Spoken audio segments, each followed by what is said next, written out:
Hi, I'll make sure I try to keep this within our time limit. My name is Rene Stansbury, and I am the regional manager with the Louisiana Campaign for Tobacco-Free Living. We're under the Louisiana Public Health Institute. I've been here for about 6 years, but I've been working in tobacco about 16 years. I've newly come and joined this agency. My training that I had is I have my degree. It's a Bachelor's of Science in Education, but at the time my degree was under education, but it was with an emphasis in health and wellness promotion. Since then, I know that degree has changed at UL. The other thing that's a little different with my degree is I believe it's all virtual now. So I think you only go to campus a couple of times throughout each year, which is completely different than when I graduated back in very long time ago.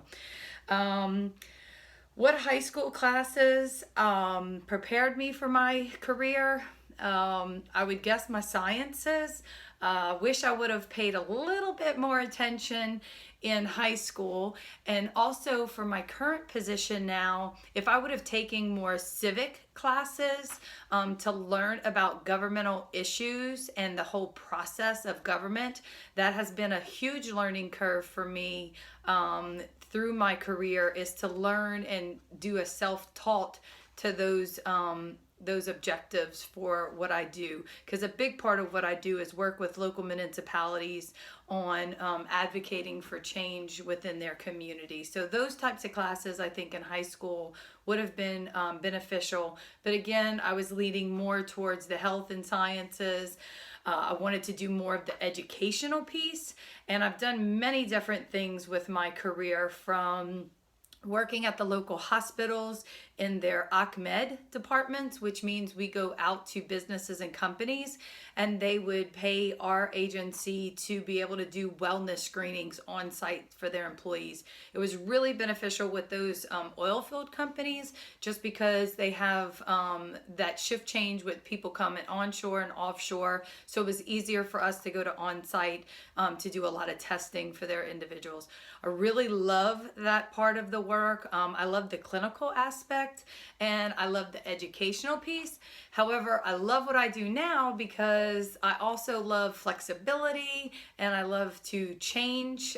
Each different week or different month brings a different challenge in the things that I do for my career. So that part I do love.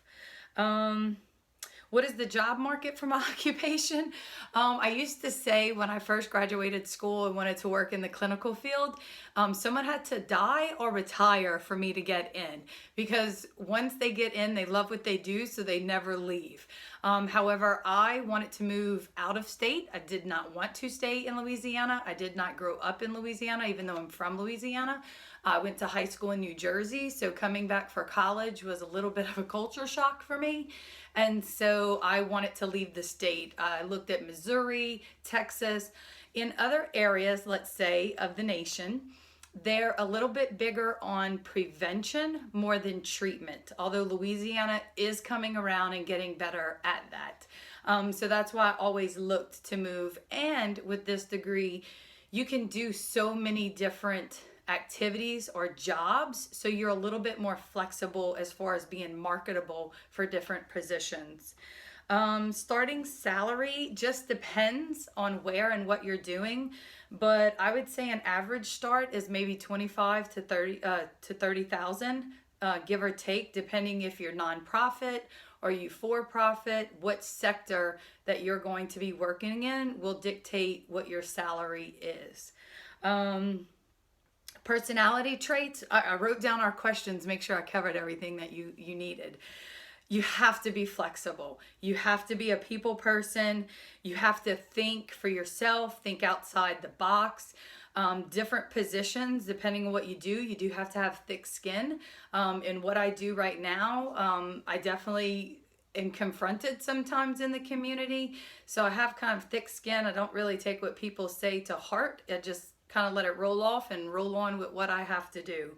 And then outgoing and self-directed. You really have to be that people person, engaging. Now, if you work in the clinical setting, just depends. Are you doing testing? What are you doing? But you're always dealing with people whenever you're dealing with this profession or this field. Interaction with public, like I said, every position I have had, either it was working at the hospital in the testing department, I've worked for taught classes with Safe Sitter, with youth. I worked anywhere from with infants all the way up to adults. So definitely that interaction with people.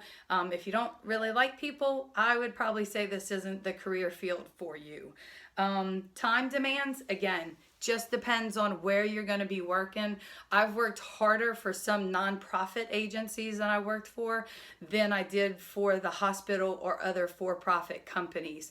So again, that flexibility is there. The hours, I do have to say I love this working from home a couple days a week, although not all the time like COVID, but having that flexibility is really great. For me, especially with children, because it allows me to be able to attend things that they have. A typical day, I have no typical day. That's my day.